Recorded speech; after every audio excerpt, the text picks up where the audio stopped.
seu conhecimento em Customer Experience vai se ampliar agora com o Cast Experience. Estamos no ar com a Algartec, porque aqui CX é o nome do jogo. Meu nome é Cássio Politi, comigo, como sempre, a nossa Sara, direto do mundo virtual dela, do mundo de negócios também, dentro aqui da Algartec. Tudo bem, Sara?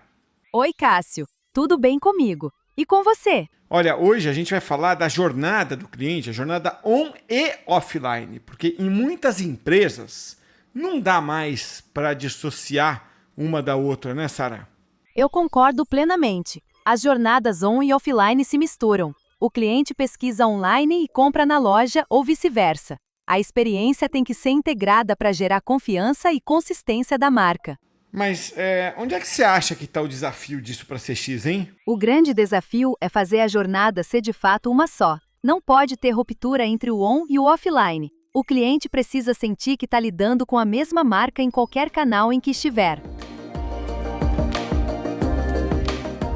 E para a conversa de hoje, a gente tem o prazer de receber aqui no podcast a Mayra Momi, que é gerente sênior de Customer Experience do GPA, que dispensa apresentação, porque o Grupo Pão de Açúcar é um dos maiores grupos de varejo alimentar do Brasil, já está meio que no imaginário do brasileiro, especialmente em algumas cidades, como São Paulo, de onde eu falo. E são mais de 700 lojas espalhadas pelo Brasil, além de ser, né, além das lojas físicas, é líder do e-commerce alimentar no país. Mayra, um prazer ter você aqui. Obrigado por aceitar o convite para esse papo de hoje. Cássio, bom dia, muito obrigada pelo convite. Estou super feliz de poder compartilhar um pouco da minha visão de CX aqui com você, falando um pouco do varejo, especialmente no varejo alimentar. Estou pronta aqui para a gente fazer um bate-papo super legal. Muito bom. Também estou pronto, mas para eu ficar mais preparado para falar de CX, eu trago reforço comigo, viu, Mayra? Eu trago quem entende muito do riscado aqui, como o Mário Ricosti, aqui da Algartec, que co-apresenta vários episódios comigo. Marião, sempre bom ter você aqui. Obrigado por estar mais uma vez com a gente. Não tenha dúvida, é um prazer enorme. Mayra, muito bem-vinda, querida. Vamos conversar bastante. Obrigada, Mário, prazer conhecê-lo. Vamos lá, então. Bom, o que acontece, né? Eu acabei de fazer a introdução aqui, Mayra, do GPA, né? Como uma empresa, né, que está muito presente na vida do brasileiro, inicialmente com lojas físicas. Para vocês, eu vou acabar entregando a idade aqui, né? Então, eu posso falar, estou com 49. Quando eu era criança, tinha um casarão lá em São Vicente, né? A primeira vila fundada do país, onde eu nasci. Dizem que não mudou muito desde então, é brincadeira, o pessoal vai ficar bravo comigo. Mas tinha um casarão lá, na rua de trás, né? Eu adorava ir brincar no jardim lá e tal. E desde que eu tenho, sei lá, 6, 7 anos, é um pão de açúcar que jamais deixou de ser, né? E ainda é o principal supermercado ali. Então, e todo mundo que a gente conversar, em qualquer idade, vai ter uma história dessa para contar. Putz, tem um pão de açúcar ali, eu frequentava um tal. Só que tem também o online agora, né, Mayra? Isso, né, é a tecnologia que permitiu, né? E aí eu fico pensando como é que é trabalhar a jornada, né? Porque é muito fácil ir lá no Pão de Açúcar em São Vicente, ou entrar no app, ou entrar no site, fazer a compra. Só que para você que é de CX, como que faz para trabalhar uma jornada de um cliente que é cada vez mais omnichannel? Olha, Cássio, essa é uma pergunta polêmica, interessante e que a gente fala o tempo todo hoje em dia, né? Porque quando a gente vai na prática mesmo, o cliente ele não percebe muito essa diferença, olhando do ponto de vista de experiência, né, entre o online e o offline. Então, para ele, é uma marca, é a experiência com o Pão de Açúcar, é a experiência com o Extra. Então, a gente precisa parar para pensar em canais separados e começar a pensar, parar de pensar em canais separados e começar a pensar quais são os pontos de contato desse cliente, como é que ele circula, né, e migra de uma loja física para um e-commerce e também vice-versa. E quando a gente fala desses canais, eu acho que o segredo, na minha visão, né, tá em basicamente 3 pilares. Então, primeiro, olhar muito para dados integrados. Se o cliente começou uma compra no nosso app, ele precisa conseguir finalizar essa compra, seja na loja física, seja no app mesmo, mas sem fricção nenhuma, né? Acho que esse é um ponto principal. E a gente conseguir beber desses dados para entender esse comportamento dele e oferecer a melhor experiência para ele. O segundo, eu vou falar aqui de consistência da experiência. Então, o atendimento, os preços, as promoções, tudo isso precisa fazer sentido, independente de onde o cliente deseja estar. E o terceiro ponto, que eu acho que é o mais desafiador quando a gente fala dessas jornadas, é a questão de flexibilidade. Então, no final das contas, o cliente ele quer comprar online, mas será que ele quer retirar na loja? Quer receber em casa? Será que ele quer trocar um produto na loja que ele comprou no site? E a gente precisa conseguir dizer sim para ele, né? Especialmente no varejo, e aí o varejo alimentar, esse desafio acaba ficando cada vez mais intenso. Isso significa muito pensar em treinamento de equipe, em tecnologia que converse entre si, né? E principalmente quebrar silos internos que a gente possa ter. E a gente sabe que existe. Então, é um trabalho de formiguinha, mas quando essa experiência funciona, o cliente nem percebe. E de verdade, né? Se o cliente não percebe, esse é o maior elogio que a gente pode ter, né? Ele não se manifestar. Então, acho que isso são os três pontos que eu colocaria aqui como visão, tá? Dessa conexão de jornadas. Eu adorei isso, viu, Mayra? Eu quero ouvir o Mário aí, mas só para recapitular para quem ouviu e quer anotar, ó, dados integrados, os três pilares: consistência da experiência e flexibilidade. Muito legal. Marião, desculpa, te atropelei aí. Não, não, não. Ele tem tudo a ver com o que você acabou de falar agora, que a Maia disse também. É fantástico, porque a gente vê, por exemplo, uma jornada tão segmentada e, ao mesmo tempo, você tem que mensurar cada parte dessa jornada, né? É isso. E de que forma que você liga isso com os indicadores de negócio da empresa, que é muito importante. Porque você está num ponto ali né, que dá o equilíbrio, né? Um aspecto é encantar o cliente em toda a jornada dele, né? Mas encantar o cliente também você precisa olhar para os indicadores de negócio da empresa, né? Quais os resultados que está dando esse trabalho que está sendo feito, né? De que forma que se integra isso, o Mayra? Que eu acho muito importante isso, né? Como um todo, né? Mário, é muito importante mesmo, e assim, eu tenho participado de diversos eventos, diversas discussões nos últimos meses, especialmente esse ano, onde as discussões são cada vez mais nesse sentido. Como que a gente conecta os resultados de negócio com o CX? E aí eu costumo dizer, né? CX não pode ser aquela área que é bonitinha, que está na moda, que ninguém sabe direito qual que é o papel, né, e o Que impacto abraça a dessa árvore, área. né? Pessoal Que que abraça abraça a a árvore. árvore, exato. E tem um desafio, eu digo, nacional da gente conseguir reverter isso, né? Eu acho que é um desafio que tá dado, tá posto, e tem muita gente tentando aprender sobre isso, e conseguir conectar o valor. Mas eu acredito muito que conectar as métricas de percepção com as métricas de negócio, como, por exemplo, o NPS ou um CSAT, eles são importantes, mas eles também precisam estar amarrados, por exemplo, a um lifetime value, a uma taxa de recompra, ao ticket médio, como é que está o meu churn, eu estou conseguindo segurar minha base de clientes, e é isso que vai fazer a diferença. Então, por exemplo, quando você melhora o tempo de resolução numa central de atendimento, por exemplo, né, e consegue mostrar que essa solução que foi implantada de reduzir tempo aumentou a retenção em tantos por cento desse cliente. Então, acho que isso é um pouco de falar a língua do negócio.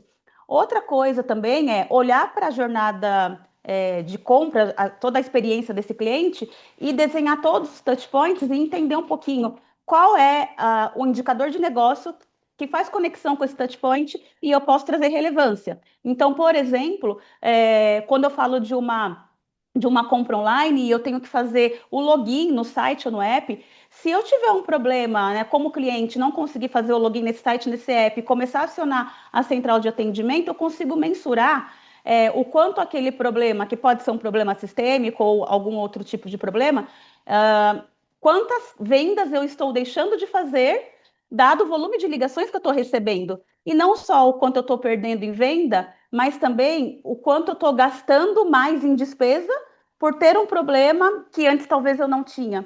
Então, conseguir conectar isso ponto a ponto e trazer valor. Não adianta levar para uma reunião, por exemplo, que o meu índice de reclamação em login aumentou se eu não trouxer os dados de quanto eu estou perdendo em venda e o quanto eu estou aumentando as minhas despesas. Então, é esse tipo de indicador, né, que a gente consegue ir conectando para poder trazer valor. E aí, no final das contas, a melhor forma da gente olhar isso, né, e olhar o indicador é entender: esse cliente está voltando a comprar comigo? Será que ele está gastando mais? Ele está recomendando a minha marca? Então, ele foi detrator, agora ele é um cliente promotor? Então, se a gente tiver uma resposta sim para isso, significa que a gente tem um CX funcionando. Eu acho que esse é o desafio. Sobe a régua para o pessoal que vai trabalhar, então, nessa área. Eu vi acontecer isso do mundo de onde originalmente eu vim, né? Marketing, comunicação. Tinha muita coisa lá no passado, né? Assim, era uma questão da big idea, sabe? Quando você falava de marketing, de comunicação, né? Era também muito questão meio frufru. Então, era aqueles caras meio frufru, sabe? Que chegavam numa reunião de negócios, não conseguiam provar o valor da área deles, né? Não tem problema, é uma fase, começou assim. Só que depois você começou a ver essas áreas, comunicação, marketing, serem permeadas por gente muito mais conectada a negócios, né? E hoje esse é o padrão do pessoal que está lá, né? Não é o cara que fala, ah, não, olha, eu fiz um texto maravilhoso aqui para soltar para mídia. Não, tá bom, isso é teu instrumento, cara, mas não é isso que te faz importante aqui. O que te faz importante é o resultado que você realmente traz. Então, subiu muito a régua do profissional dessas áreas. E até mudou o perfil do profissional, né? Mudou talvez a formação acadêmica desse cara que tem que vir mais focado em negócio. Estou falando desse cara, mas a maioria desse mercado é composto de mulheres, né? Então, dessas pessoas. No caso de vocês também, Mayra, aconteceu isso do tipo, pessoa de CX tem que ser tem que ter uma capacidade de provar valor e chegar numa reunião de diretoria e mostrar números que façam sentido para todos? Passo, com certeza, tá? E aí faz parte da evolução, né? E eu vou dar até um passo antes, porque quando a gente fala de CX, ainda tem percepções de que CX é somente uma central de atendimento, né? Então tem o desafio de mostrar que central de atendimento também está dentro do guarda-chuva, mas a gente está falando aí de voz do cliente, a gente está falando de indicadores de NPS, CSAT, SES, a gente está falando de pesquisas de comportamento do cliente, a gente está falando de jornada, de cultura de CX, então é um guarda-chuva muito grande. Então, olhando aqui para a nossa realidade hoje GPA, a gente tem construído muito essa visão de CX e não a visão só de central de atendimento.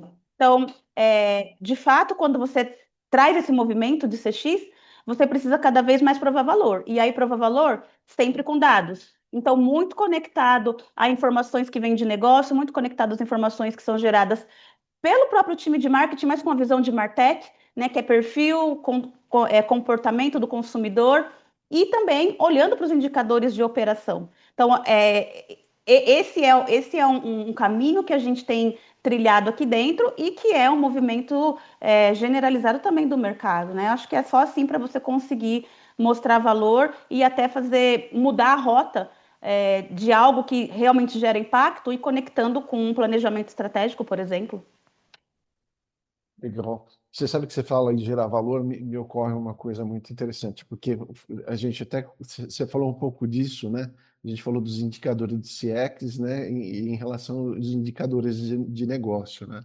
E aí você fala, gerar valor, e assim, na hora que você fala gerar valor, e ao mesmo tempo você trazer métricas para isso, se torna algo assim tangível, né? Algo bem tangível. Mas tem valores, às vezes, que são valores, às vezes, assim, intangíveis. Você tem que mostrar uma gravação, você tem que mostrar algo que o cliente falou, puxa, não esperava isso de vocês, ou coisa parecida, né? Ou seja, na jornada do cliente você conseguiu gerar encantamento, né? E a GPA, eu acho assim, que vocês têm um contato com um público imenso, né? E isso eu acho que deve ter histórias maravilhosas aí sobre esses encantamentos que geraram, né? E é aí que eu falo que às vezes são algumas coisas não tão tangíveis assim que você tem que mostrar, né, para o board, para a diretoria. Você tem histórias dessas, Mayra, que hoje, na verdade, acontecem ou aconteceram, né, na GPA? Mário, essas histórias acontecem todos os dias, tá? Principalmente Que quando a gente maravilha. fala do que tá acontecendo e é vivo muito em loja. Então, tem muitas histórias lindas para contar, histórias complexas, mas eu vou dividir com você uma história que é super recente e eu gosto dela porque ela é tão óbvia, tão simples. Quando a gente fala de encantamento, às vezes vem assim na cabeça que tenho que fazer algo grandioso, vou gastar dinheiro. E não é bem assim, sabe? Às vezes o encantamento está na simplicidade. Então, é, recentemente a gente teve uma cliente que foi numa loja nossa. Ela sempre frequenta essa loja e ela via aqueles donuts expostos nas nossas padarias. Eram donuts que tinham estrelinhas coloridas. Ela sempre viu o donut. E na ocasião recente, a filhinha dela de 3 anos ia fazer aniversário e a menininha gosta muito de estrelinhas. Então ela pensou em ir na nossa loja comprar os donuts de estrelinhas para levar e comemorar o aniversário da filhinha no dia seguinte. Ela chegou na nossa loja, era por volta das 6 horas da tarde, e ela se deparou com a falta desse produto no nosso balcão. E o encantamento aconteceu ali na hora, quando, na postura de um colaborador nosso, que ao atender a cliente percebeu a frustração, ofereceu um bolo como uma alternativa. E aí essa cliente falou, essa mãezinha que estava ali bem decepcionada, falou: mas eu não posso levar o bolo porque a minha filha gosta das estrelinhas, e as estrelinhas estavam no donuts, o bolo não tem. E aí esse colaborador prontamente falou assim: olha, então se a senhora não se importar, eu levo esse bolo lá para dentro, eu abro o bolo e eu posso colocar as estrelinhas no bolo para ficar colorido. E ela achou isso muito incrível. Então, assim, é uma atitude tão simples, né? Tão de sensibilidade, de empatia. E ele fez isso. Aí voltou com o bolo, ela ficou muito feliz.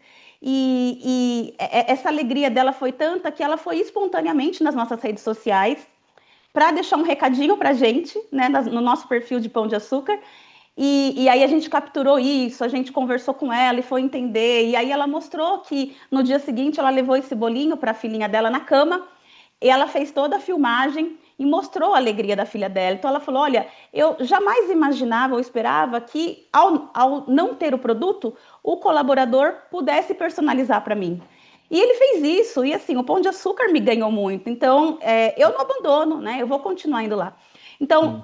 é uma história que é um encantamento natural, ali na hora, tá na veia, é o que a gente espera do nosso time, a gente fala muito sobre isso, a gente tem um valor que é paixão pelo cliente dentro da companhia, e são esses exemplos que a gente quer disseminar, sabe? Que o encantamento tá ali, na simplicidade e na sensibilização do dia a dia.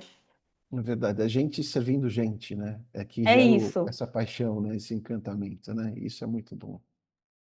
é E exatamente. também entra como assim um aspecto de cultura, né? Quando você consegue chegar a isso, porque eu acho que tem, claro, cada empresa é muito única, né? Mas você, em geral, vê que em certos lugares você consegue disseminar a cultura de CX, né? Então, o pessoal, sei lá, do financeiro já incorporou que é importante a experiência ser boa. E tem outros lugares, e não estou julgando aqui, não é um juízo de valores, quem está certo, quem está errado, é só uma descrição. Mas tem lugares que, assim, quem tem essa percepção é CX, e as outras áreas são um processo em evolução, né? Vamos dizer assim. Como é que faz para a cultura de CX, para garantir que ela chegue a todos os pontos e lá na ponta? Porque eu acho que vocês têm um desafio adicional, Mayra. Eu estou descrevendo dessa forma aqui, pensando muito no corporativo. Pô, vocês têm, né, o cliente que está lá na ponta, ele não está bebendo da cultura todo dia, ele não está em reunião. Essa moça que você falou, que serve o pão lá com o pão enfeitado, né, que agrada a criança e tal. Como é que faz para chegar lá, essa cultura disseminada de CX? Ô, Cássio, assim, ó, quando a gente fala de ter CX como valor, né, ele é muito bonito no papel, né, mas o desafio é realmente chegar lá na ponta. Esse é o grande desafio. Eu acho que a primeira coisa que a gente começa a construir com isso, né, e acho que aqui no GPA isso está bastante enraizado, então é muito legal de ver, mas a gente tem que começar pela liderança. A liderança precisa viver isso. A liderança precisa comprar a ideia de que, de fato, é importante gerar uma experiência boa e cuidar desse cliente, porque sem cliente não tem empresa. Então, não adianta estar só no discurso, é isso que eu quero dizer. E os líderes precisam dar exemplo, precisa tomar decisão, às vezes difícil, né? Mas priorizando esse cliente, celebrar também quando alguém faz algo incrível pelo cliente, como é o caso desse colaborador. Então, ter a percepção disso e comemorar, porque isso vai ditar o tom, né? O segundo ponto é uma questão de treinamento também, né? E o treinamento não é só colocar numa sala, falar e explicar, não. Como é que a gente deixa isso vivo todos os dias? Todos os dias. Então, a gente trabalha aqui dentro com alguns cases reais, como esse que eu te contei, e tantos outros que acontecem, e a gente vai disseminando isso, né? Dando exemplo, explicando que isso realmente é trabalhar como um role play, né? Então, trazer a história de cliente de verdade. E aí, quando o funcionário da loja ele entende do porquê que aquilo realmente importa, ele deixa de ser um processo e vira um propósito. E aí, acho que, por último e não menos importante, é a gente ter os rituais e os reconhecimentos. Então, criar momentos onde a gente celebra, além de celebrar essas atitudes, compartilhar os feedbacks. E aqui no GPA a gente tem muito disso. Tem rituais frequentes onde a gente está trazendo o feedback do cliente, a gente mostra onde estão as maiores fricções, o que ele está trazendo e como é que a gente resolve isso, como é que a gente muda o ponteiro. E a gente precisa mostrar o impacto de cada um nessa fricção, porque isso vai criando pertencimento.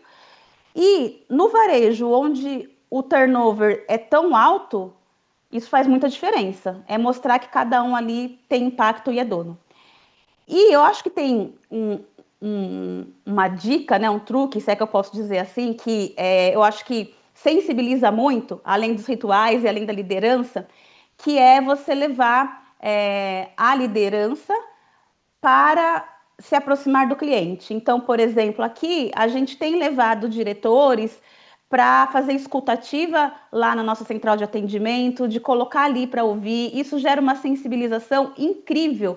Por mais que todos os dias eles recebam o feedback da nossa área, os reportes e atuem, colocar para ouvir é completamente diferente.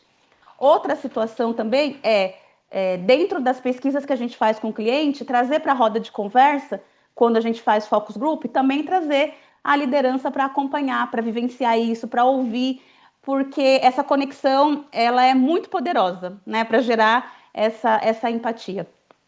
Então, acho que aqui é um pouquinho de como a gente vai enraizando, sabe, essa cultura e transforma isso em prática.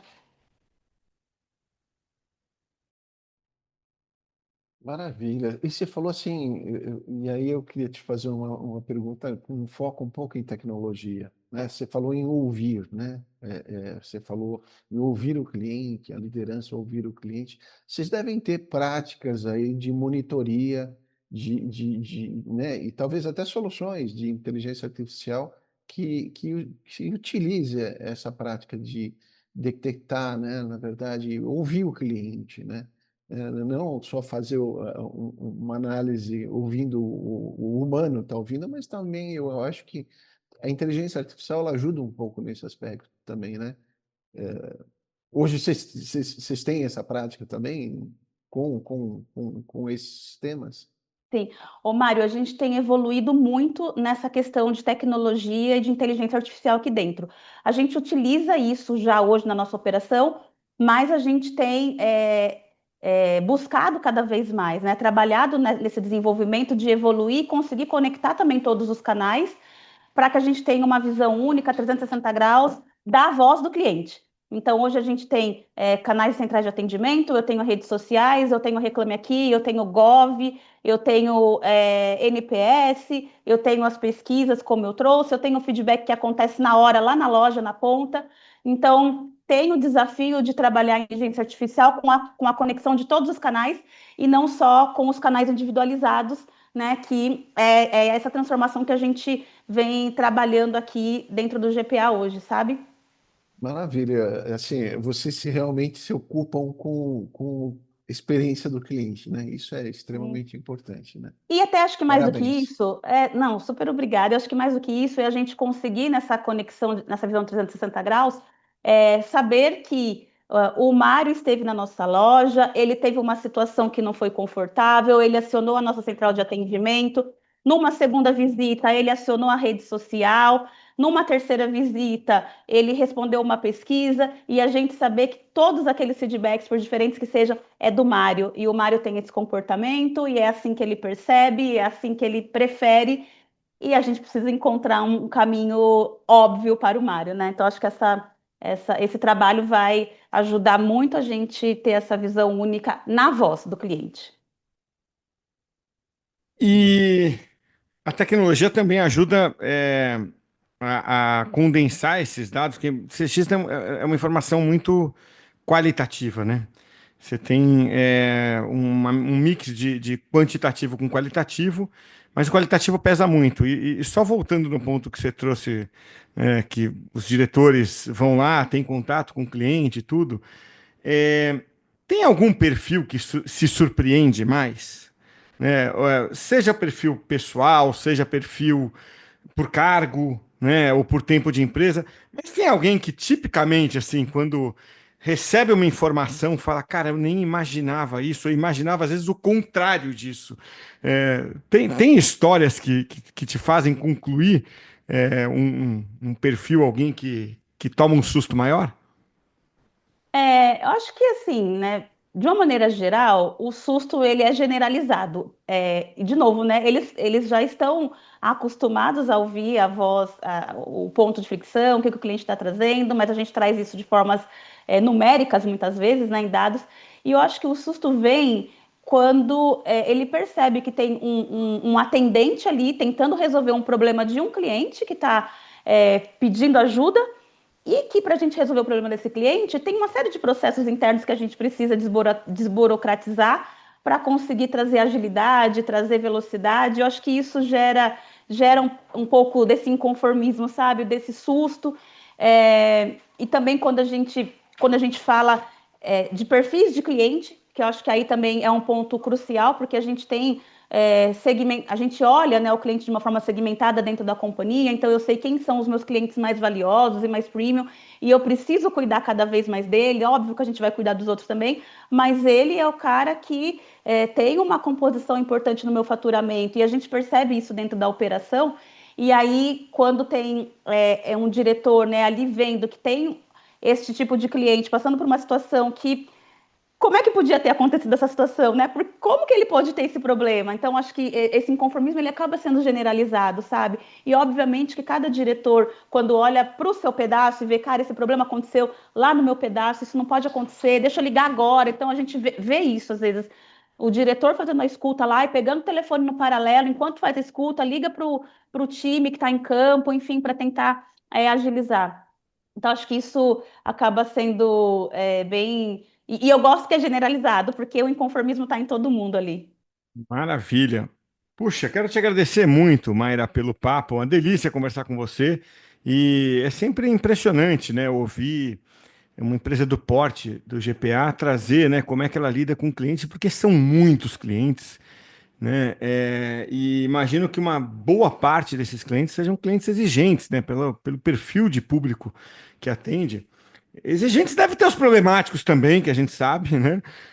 Mas é também uma operação muito suscetível a erro, né? Por mais competente que uma empresa seja, né? Com o volume de lojas, o volume de transações, o volume de movimento, erros acontecem, né? Não tem como, né?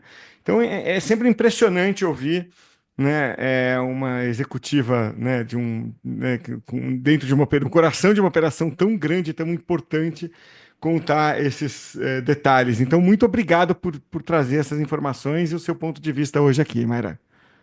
Obrigada, Cássio, Mário. Adorei estar aqui com vocês e contar um pouquinho da nossa história e como a gente tem trabalhado para cada vez mais gerar valor. Acho que esse é o desafio. Muito obrigado, Mayra. Obrigado, Cássio. O papo foi maravilhoso, foi muito fluido, muito leve e gostoso mesmo. Muito obrigado pela oportunidade.